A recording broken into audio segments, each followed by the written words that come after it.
Hello po mga kababayan, kamusta po kayong lahat? And once again, welcome back to another episode of Simply Talkies Vlog, your underrated vlogger. So mga kababayan, ang pag-uusapan natin ay ito pong continuing usapin dyan sa West Philippine Sea, sa ating DND AFP at sa mga Coast Guard. Meron po tayong mga article dito na hopefully kahit papano ma-inform po kayo sa mga kaganapan, lalong-lalo na po dyan sa balita sa ating West Philippine Sea or Exclusive Economic Zone. Pero bago po tayo magbigay ng ating opinion at reaction, i-flex ko lang po yung Haya Nature Resort. For more details, punta lang po kayo sa kanilang Facebook page. At ganun din po tayo magpapasalamat sa lahat ng ating channel members at ganun na rin po sa lahat ng mga nakakasama natin sa video premieres, sa mga nagre-replay, nagko-comment at nagsishare ng ating videos. At special shout out nga pala kay Miss Elora at ganun din po kay Miss Aichang at ganun din kay Miss Carclea. Nagla-live po siya, puntahan niyo po ang kanyang YouTube channel, Carclea, C-A-R-C-L-E-A. Lagi po siyang nanonood ng ating videos, nagre-replay po siya. Ganun din naman ako, nagre-replay ako ng kanyang live. At ganun din po kay Tatay Jack Purse, magaling po na political analyst yan. So hopefully you can visit those two channels, suportahan po natin. At maraming salamat po, marami po ang sumagot sa katanungan natin sa last video about the question of saan kayo papanig, pro-Pilipinas o pro-China. 100% po na sumagot doon ay pro-Pilipinas. Congratulations po sa ating lahat ng mga Pilipino na naninindigan para sa ating sovereign rights dyan po sa exclusive zone natin sa West Philippine Sea. The 200 nautical miles. Talagang mga ganid ang mga Tsekwa. At tulad din po ng nasabi ko mga kababayan sa vlog na yon, yung presensya po ng isang US aircraft carrier, napakalaki po niyan. So ito po sasabihin natin kung anong aircraft carrier na po ang nandyan ang presensya sa ating bansa. Diyan po sa balita ng Manila Bulletin, ito pong uunahin natin. US warship makes presence felt in Philippine Sea. Ulat po pa to nung 25, medyo late tayo, pasensya nyo na po. Ito po, days after the collision of Filipino and Chinese vessels in Ayungin Shoal, a powerful United States warship sailed here with an embassy official describing the visit as a testament to the ironclad alliance between Washington and Manila. Remember, dun sa previous vlog natin, mismong si US President Joe Biden said, our commitment to the Philippines in defending them in just in case lang, is ironclad. Matibay pa sa bakal. Ayan po, yung USS ship na yan, United States ship, Ronald Reagan, CBN 76. So, carrier vessels Navy yata to, Correct me if I'm wrong kung yung CBN is an acronym for Carrier Vessel Navy, a Nimitz-class nuclear-powered aircraft carrier of the United States. So nandyan na po sila, So, ang ginawa ko po, instead na, kasi maiksi lang tong balita ng Manila Bulletin, nagtanong po ako, nakipag-chat po ako kay GPT. Meron po kasi akong nakitang app na parang yung chat GPT o makipag-chat ka kay GPT, tinanong ko po, sabi ko, tell me about Ronald Reagan. Hindi po yung actor, kundi yung aircraft carrier, yung USS Ronald Reagan. So dito ang daming binigay ni chat GPT, mga kababayan. It was constructed on February 12, 1998 and it was launched on 2001, so 3 years ito, and then commissioned into service 2003. Abay, ang tagal din, It took 5 years bago siya tuluyang nilayag ng commission ship sa dagat, Specifications, The USS Ronald Reagan has a length of 1,092 feet and a displacement of approximately 100,000 tons. Ay, ang bigat nito. It is powered by 2 nuclear reactors which provide propulsion for the ship and its aircraft. O yung aircraft and capacity. The carrier is designed to accommodate and operate a variety of aircraft, including fighter jets, strike aircraft, electronic warfare planes, and helicopters. It can carry around 60 aircraft and has a large flight deck and a hangar base for their storage and maintenance. Ayun lang po yung sinabi dito sa akin nung kausap kong si GPT. Di po ba? Operational history. It has been involved in numerous operations and deployments since its commissioning. It has conducted various missions and disaster relief efforts. The carrier has been deployed to different regions including the Western Pacific, the Middle East, and the Indian Ocean. Saan po ang home port ng USS Ronald Reagan? Saan po talaga ito nilagay, no? Kaya pala nandyan lang, malapit lang sa Pilipinas, no? The USS Ronald Reagan is home-ported at the Yokosuka Naval Base in Yokosuka, Japan. Tama ba yung pronunciation ko, no? Yokosuka. Ayokong sumuka. Pasensya naman. Umiiral na naman ang kapilyuhan natin dito. Yokosuka, Japan. Yun na lang. It serves as a forward deployed carrier providing a rapid response capability in the Indo-Pacific region. Alam na this. Kaya pala, hi China, we're here. Roles and capabilities. As an aircraft carrier, the USS Ronald Reagan serves as a mobile airfield at sea, capable of projecting air power and supporting a wide range of military operations. It plays a crucial role in power projection, deterrence, and maintaining maritime security. Maritime security. Hello, China. Ala akong pake sa sasabihin ng mga pro-China. Sabi nila, dependent sa kalabaw nila. Wala akong pake, mga FU kayo ng mga pro-China. Yung nakipatong na naman sa kalabaw nila, wala akong pake. Bakit hindi nyo subukan yung power nito, no? Yung capability ninyo? Meron din namang aircraft carrier yung kalabaw ninyo. Pero sinabi po nung aking friend, hindi si GPT ha, eto, friend ko to, si Hattori. Wala, made in China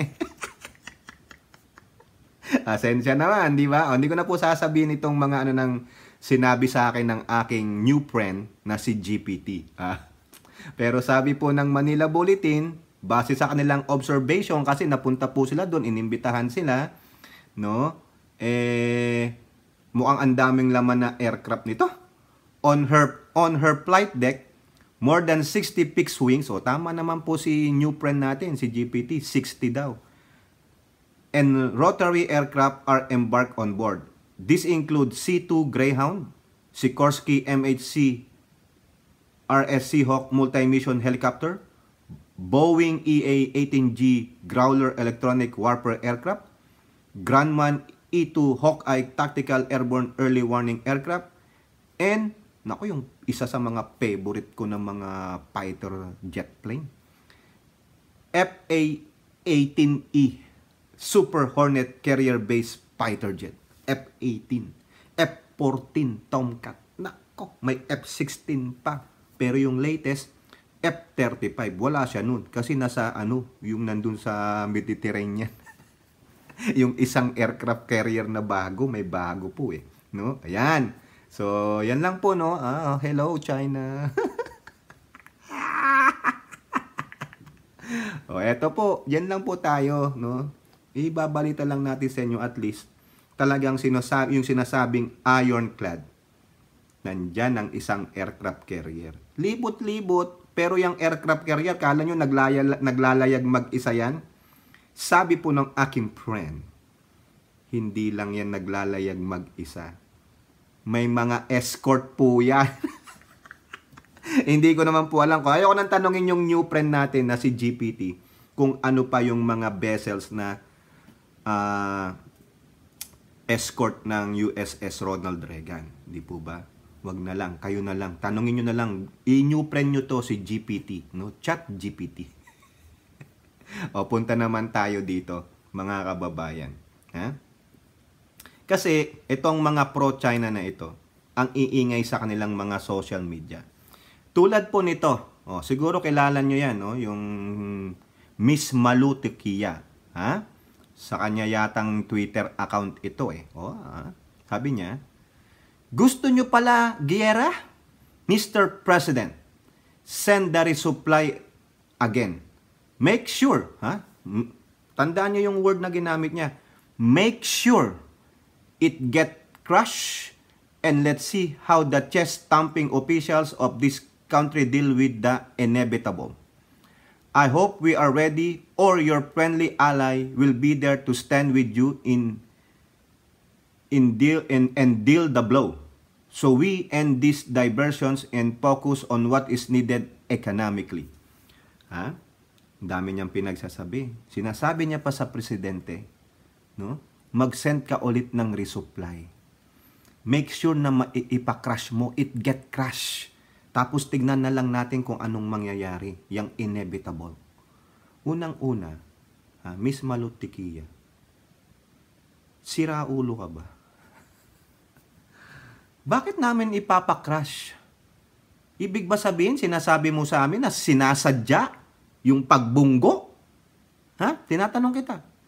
Sinasadya ba ng Unay sa May 2 na bungguin yung Coast Guard ng Chino? Saan ka ba pumapanig? Ang tanong ko sa iyo. Sa palagay mo ba, naghahanap kami ng gera? Sa palagay mo ba, patuloy na lang kaming oo sa pangbubuli ng China? Ito mga kababayan, ang classic example ng isa nating kababayan na hindi man lang masuportahan ang panawagan ng Pangulo, ang panawagan ng DND. Let's stand together against these bullies. Wala po Baka tanong lang, Miss Malu Tequia, ang kalabaw mo ba ay China? Nakikinabang ka ba sa bilyong dolyar na disinformation budget ng China? Tatanong lang po I'm not accusing. Natanong lang kita. And sino ang nagda-divert? No? Ang Pangulong Marcos pa ang nagda-divert because of the economy.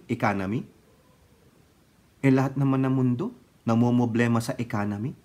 Yung Dow Jones nga dito kahapon, in the red. Sinong bansa pa ang di namumblema sa kanilang economy? Doon ka lumipat. Di ba? Lahat ng bansa, problema economy. Ngayon, puro na lang ba kayo economy? Paano ng ibang problema? Kailangan bang talikdan ang West Philippine Sea? Kailangan kong talikdan ang West Philippine Sea na kung saan doon ang daming resources doon. Base na rin po sa ating kaibigan na talagang eyewitness na nandun siya nakatira. Sinabi niya kung gaano po kayaman ang tubig dagat na yan. Di po ba? Kayo kayo maniniwala? Yung taong nandoon, the living witness, o yung nandyan lang sa kanyang computer, nagsusurvey. Huwag mong utusan ng presidente. Sino ka? Bakit namin ipapacrash? Gusto mo pang may mamatay? Unang-una, hindi ang Unay sa 1 ang bumunggo. Pero ang naratiba nyo, tayo pa ang bumunggo. Mga gunggong kayo. Tandaan nyo yan mga kababayan, Isa na yan. Tanongin nyo, where do you stand? Pro-Philippines? Pro-China? Yan lang ang tanong. Wala nang iba. If they cannot answer it, then probably hindi sila mga Pilipino. Pilipino lang sila sa tingin. Di po ba? Sana kung talagang Pilipino ka, hindi mo tinagalog mo yun para naintindihan nung mga katulad naming hindi bihasa mag-English, magbasa ng English. Marami tayong mga kababayang ganyan. Ng siopaw. Diba? Sino makaintindi niyan? Yung mga katulad mong henyo, katulad mong mga elitista. O ano po ang sabi ng AFP chief? Na high blood na naman ako. Visit pag nakakabasa ako ng ganyan. Pasensya na po kayong mga kababayan. Ha? Ano ang sabi ni AFP chief? Romeo Browner Jr. Ito nung 24 pa to. AFP chief says delivery of BRP Sierra Madre supplies to continue via sea. Ganun pa rin. Hindi titigil. Kasi pag tinigil natin yan, ibig sabihin, nag-give up na tayo. Ha? Via sea. Ibig sabihin, doon pa rin, ganun pa rin. Bakit hindi ba pwede sa aeroplano yan? Mamaya, targetin tayo nung alam nyo na, meron pong news dyan, saka natin to ibablog, no? Medyo maliit lang tayo, malilate tayo. No? Alam nyo naman yung mga Shenandoah na airplane ng jet fighter ng China. Pero naninindigan tayo, ibig sabihin maninindigan tayo, pero hindi natin ipapacrash. Sira ulo pala to, no? Ipapacrash, edi siyempre namatay yung nandoon. Tapos yung mga nandoon sa BRP Sierra Madre, walang supply. Gutom. Patay. So, ibig sabihin, mas gusto mo pang makita itong mga to na mamamatay ang mga kapwa mo Pilipino o kapwa mo Pilipino ba talaga? Di po ba, mga kababayan? The mentality. Kayo ang nagdi-deflect ng issue. The economy will still be there. Let the economic leaders, no? Sila Jokno, Saneda, with the aid of the President. Kala mo yan lang ba ang trabaho ng Presidente? Presidente lang ba siya ng economy? Presidente siya lang lahat ng Pilipino, whether you are a Chinese Filipino, you are whether or whatever area you are in the Philippines. Pero nasaan ang paninindigan mo para dyan sa ating exclusive economic zone, which has been awarded to us by the arbitral ruling of 2016. Yun ang pinaninindigan natin. Ibigay ang dapat ibigay sa atin. Hindi naman natin pinagdadamot. We can have somebody there together with these foreign entities. Pero ang ginagawa ng kalabaw ninyo, gusto niyang angkinin. Sabi niya, akin lang yan. Parang yung isang bata dyan, no? 5 kayo. Pero isa dyan, matakaw. Ayaw niyang mag-share. Diba? Hindi mo yata alam yung sinasabi sa mga bata Sharing is caring. Pero wag niyong i-share yung mga nyo juwawis nyo. Hindi alam ng China yan. Kasi bakit? They are selfish, greedy. Wala naman talaga silang patunay na kanilang South China Sea. Nasaan? Historically, sabi na nga ng international body, pati yung nabasa ko nga no? Mamaya, sasabihin natin dito sa isang ulaludin na pro-China rin, no? Na propagandist ng China, deflect the issue. Na, wala na yung, hindi na gumagana yung mga historical claim. Historical claim. Kaya nga, namumblema tayo dyan sa isang claim natin Mamaya, sasabihin ko sa inyo, nabasa ko po. Di po ba? Ito lang, bakit daw sa dagat? Bakit daw sa dagat via sea, yung resupply. He explains that the use of helicopter to drop off supplies for military personnel stationed in the grounded Philippine Navy Ayungin Shoal poses logistical challenge. Ayun. Yun na lang, hindi niya na po inelaborate. Logistical challenge daw po mamaya, mala nyo, sa kakaikot ng helicopter, biglang magliparan yung mga parte nung alam niyo na, di ba sa sobrang luma nung barkong BRP, mamaya, di ba, lakas ng propeller nung hangin, biglang mahigop lahat. Wala na yung BRP, nako, nandyan na yung mga Chekwa Lusob. Ira. Di po ba? Mahirap naman yun.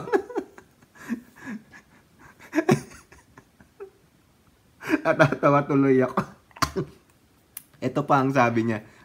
Aside daw sa logistical challenge, no? Ito. Sinubukan na po natin yan noon. Pero ang problema, kaunti lang po yung supply na kayang dalhin. Kaya naman pala. Ito pa. And of course, yung mga helicopters natin, hindi niya kaya yung mula doon sa Palawan hanggang doon sa Ayungin Shoal. Masyadong malayo po. Di ang gawin mo, Browner, palipad ka ng C-130. Di ba? Tapos, laglagan mo na lang doon.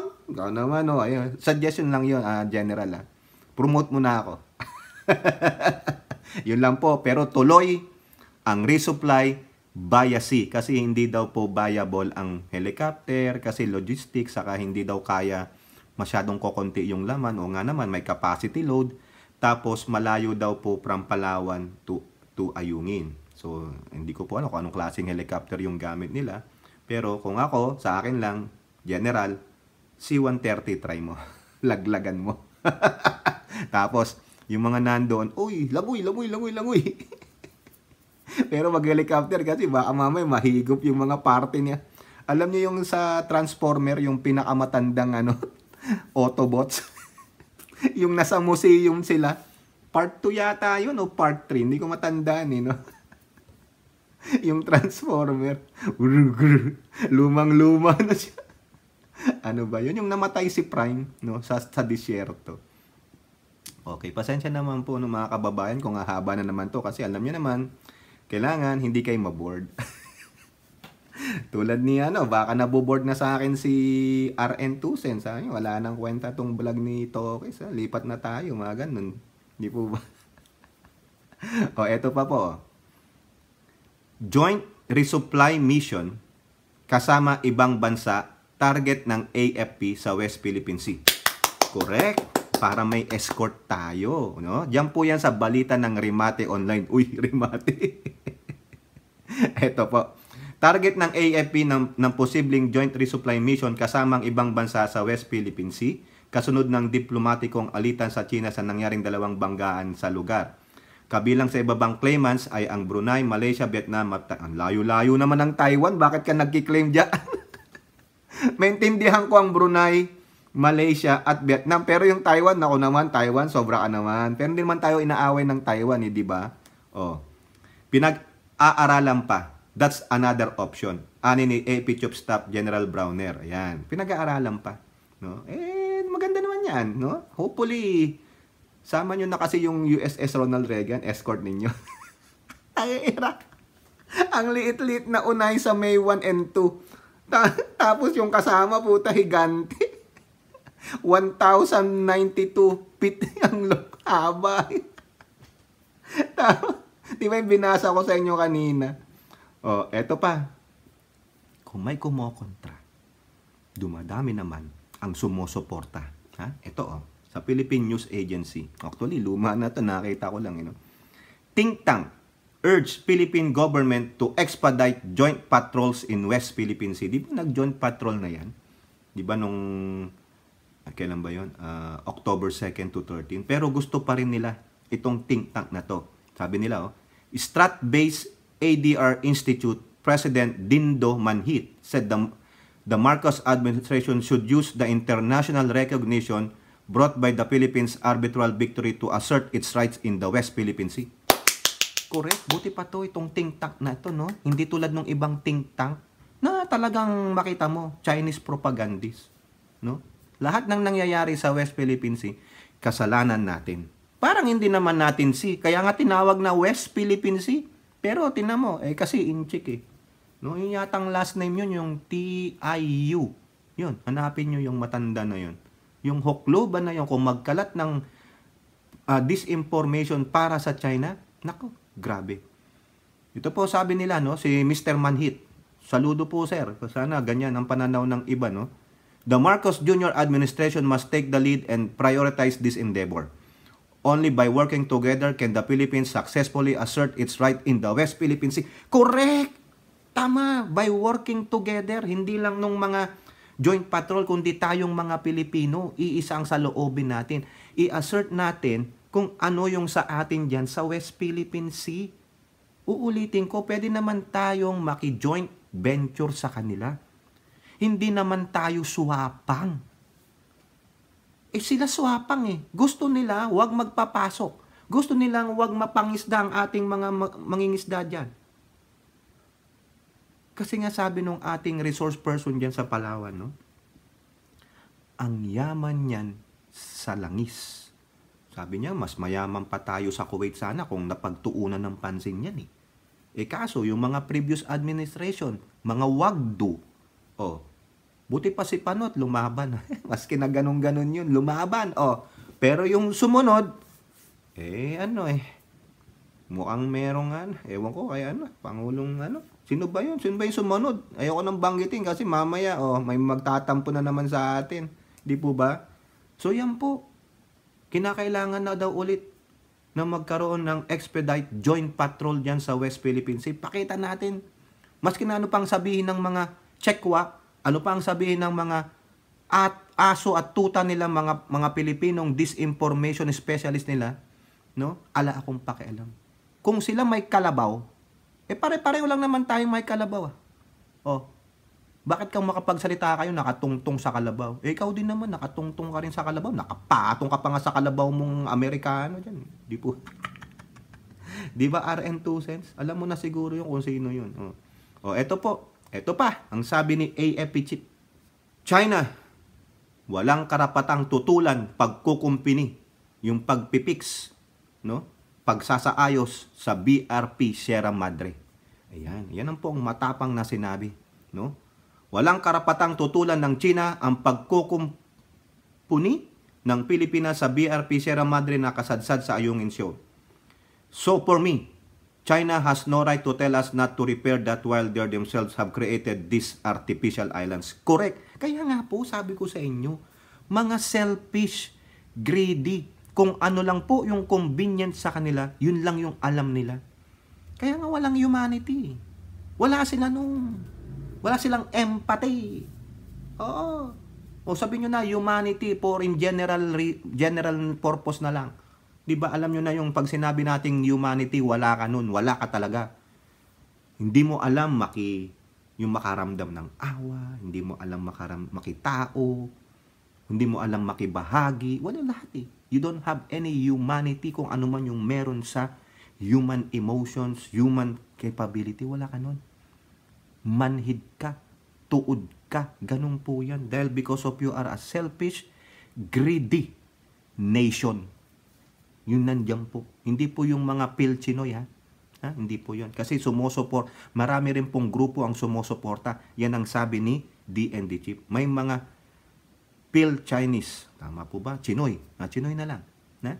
Ng mga nandiyan po sa ating bansa na kinokondina to. Putik, ang dami-daming island dyan. Kung ano lang yung island na malapit sa inyo, yun ang kunin nyo. Hindi na yung, ganito, walang tao nun. Hindi nila alam, sa Pilipinas pala yun, o sa Vietnam pala yun. Bakit di tayo ginigera? Di natin inaaway ang Vietnam? Ba't di natin inaaway ang Malaysia? Tulad na sinabi natin sa previous vlog, tayo ba binuli ng mga Vietnamese? Tayo ba binuli ng mga taga Brunei? Tayo ba binuli ng taga Malaysia? Sige nga. In terms of dyan sa mga Spratlys Islands, sa mga islands niyan sa West Philippine Sea o sa South China Sea, hindi. Hindi man lang tayo nakarinig na yung Vietnamese Coast Guard o Malaysian Coast Guard o Brunei Coast Guard hinarang ang ating mga kapwa Pilipino na mangingisda lamang. Wala. Hindi tayo hinaharang ng Vietnamese, kung meron man silang claim dyan sa Ayungin Shoal, ng kanilang Coast Guard. Ng Malaysia. O sabihin nyo na, Malaysia, malapit yan. Di ba? Ang Vietnam din, napakalapit. Sabi nga nung source natin sa Palawan, kitang-kita nga daw. Di ba? Hindi. Sino? Di ba? Mga Chekwa. Ng siopaw. Tingnan nyo, sabi pa ni AFP Chief, hindi naman tayo nakikialam. Hindi naman natin sinasabi, don't do that. Hindi naman natin sinasabi, don't bring missile system into this artificial island. Sila ngayon kinakalampag, napakalaking imbalance. Correct. Diba? Talagang makikita nyo ng mga selfish, alibasa kasi iniisip nila, superpower sila in terms of military and people. Well, you never know. Kung si Gulayat nga, napatumba ng isang bato lang. Di po ba? You never know. We still believe in the high power. Nagmamatsyag ang Diyos. Di po ba? Ayan. Eto pa po, isa pa po. Meron pa pong isang kababayan natin, isang representante na talagang panig sa atin. Kita nyo yan, Eto po, sa balita ng Politico. No room for complacency in protecting sovereignty, territorial waters. Ayon po yan kay Davao del Sur. Uy, Representative John Tracy Cagas. O yan, sabi niya. Ha?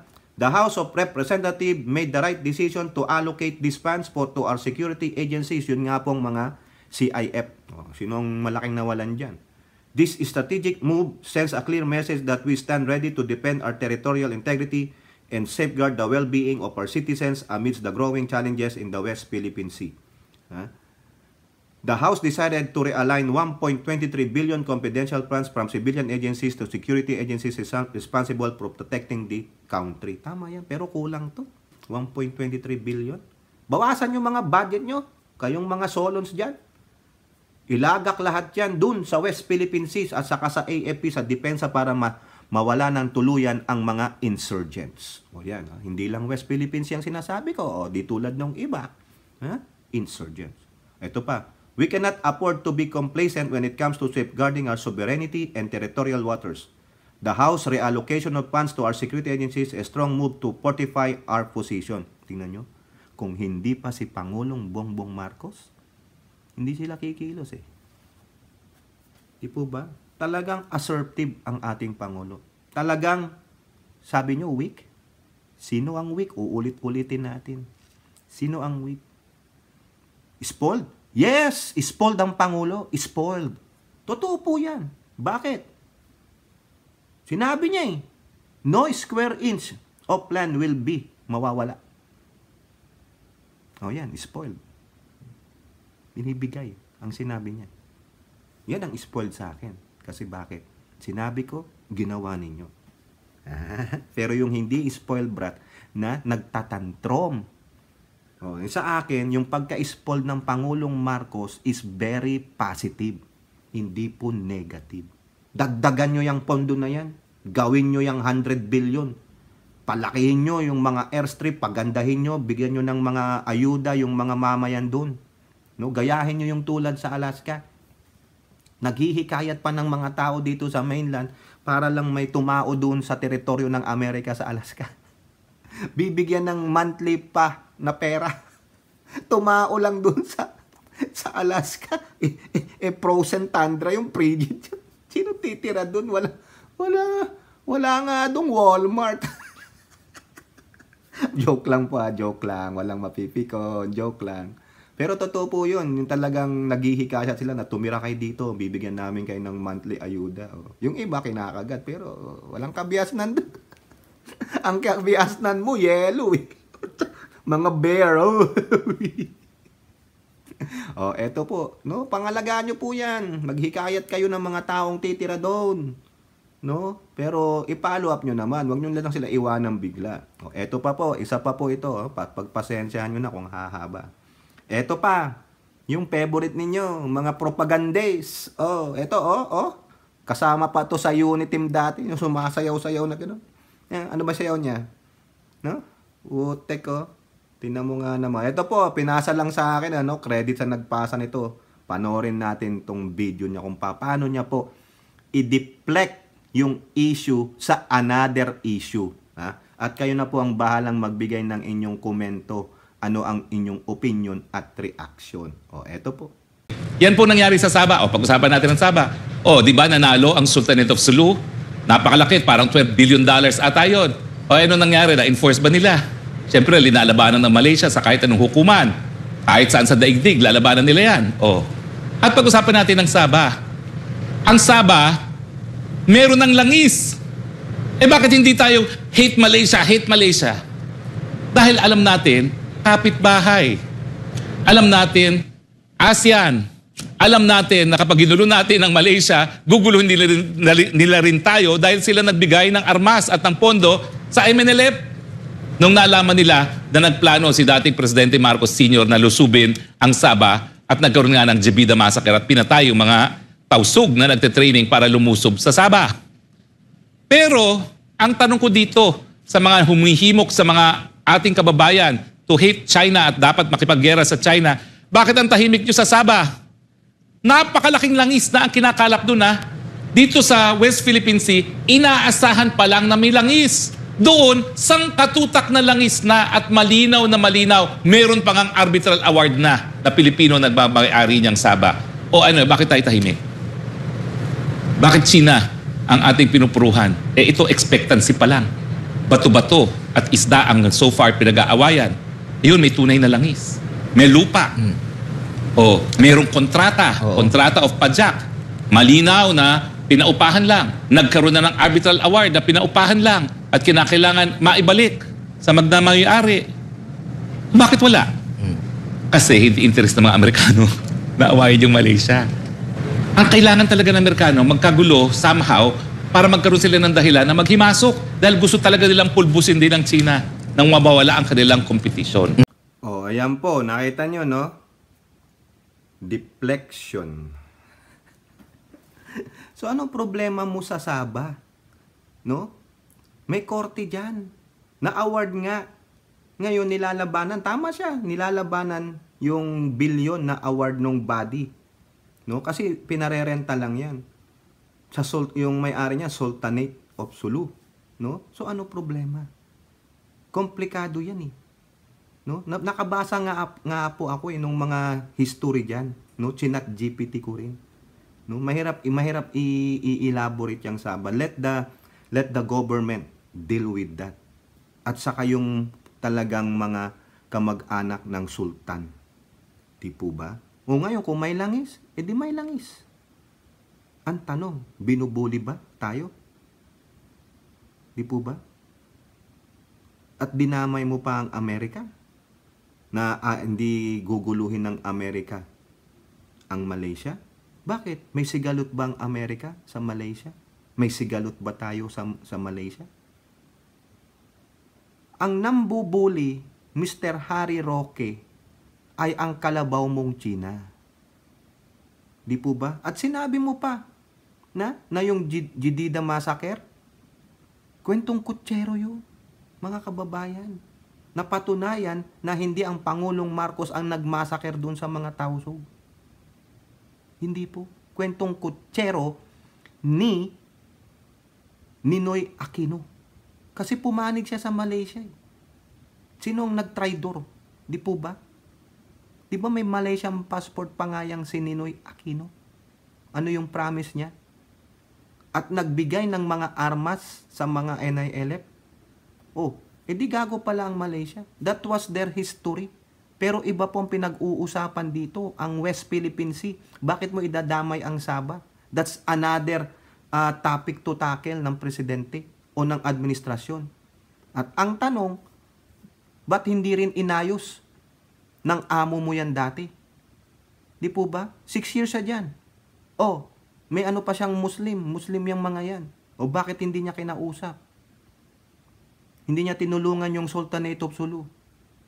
Di po ba? Kung gusto nating makiano doon, John Explore, o sabihin mo na lang, ganito na lang, o paghatian na lang natin, anong porsyento ng kita ng langis ang gusto nyong i-ano sa amin para wala na tayong issue. Yes, kasama natin sila sa ASEAN, but doesn't mean na hindi tayo pwedeng makipag-usap diplomatic. Bago ka magmalaki sa amin, hindi nyo nga pinakialaman nung admin mo Hindi mo nga pinakialaman yung West Philippine Sea, binigay nyo lang Para lang siguro sabi nyo, para wala ng away o para papasukin yung mangingisda. O ngayon, ano nangyayari? After mawala ang Pangulong Duterte, ditinraidor na ang Pilipinas. Wala na yung kalabaw nila. O tayo na. Wala nang proprotekta sa mga to. Mahina si Bongbong Marcos. Tapos idadamay mo Amerika? Really? Ang galing mo naman. International ano ka pa yata kung ano pa ang iyong profesyon. Di po ba? For deflection, mga kababayan, ang gusto na nila, ituon natin ang ating atensyon sa ibang issues. No? Issue na yun nandun na yun 'Di ba? May mga protesta na, no? Pinag-aaralan na ng korte 'yan.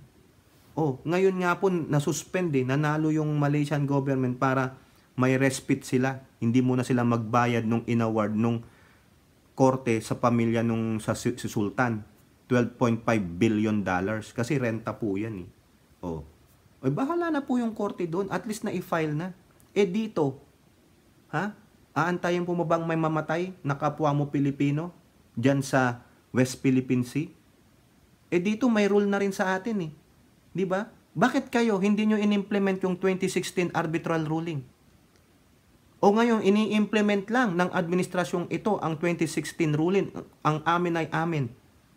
Nagagalit kayo? Para rin naman sa kapakanan mo yan eh. Tapos, minamaliit mo, bato lang yan, isda lang yan. Igago ka pala eh. Tapos sinasabi niya mga kababayan, expect ano lang daw yan, yung ine-expect lang na parang hindi pa naman totally find na may mga langis dyan. Sinabi na nga eh. May mga reports na nga eh. Tapos sasabihin mo, ano lang, parang kathang isip. Nakita nyo mga kababayan? Itong mga Chinese propagandists, ito po yung sinasabi ng ating AFP chief, ng ating DND secretary na naimplanta na po sila dyan. Ito yung mga taong pumunta sa China, may picture po dyan, sila. Antayin nyo, baka meron pang isang Solon dyan na didepensa rin sa China, nananahimik lang kasi political career. No? Sino yung kasama nila doon sa China? Kita nyo, galit na galit siya, nandamay pa ng Amerikano. O di po ba? Dapat lalaga manghingi na ng extradition eh. Ang US government, dyan sa amo nila no? Para magkaalaman na, ewan ko lang, lalo itong magngingit-ngit itong mga to. Pasalamat nga kayo, pinoprotektahan pa kayo ng Pangulong Bongbong Marcos eh. No? A man of integrity. Yan, ang Pangulong Marcos. Kung pumayag na yan na ganito, anong gagawin ninyo? Full-blown anti-Marcos. Di ba mga kababayan? Yan lang yan. Ang masasabi ko dyan kay Harry Roque, the last parting words, F-you. Di po ba? Tandaan nyo yan mga kababayan. Kung nagbabalak tumakbo pa yan sa elective position, you know what to do. Down to the abyss of sewer. Kayo po, ano pong inyong masasabi? Comment down below. And don't forget to like and share. Hope to see you on our next videos. Bye-bye. God bless.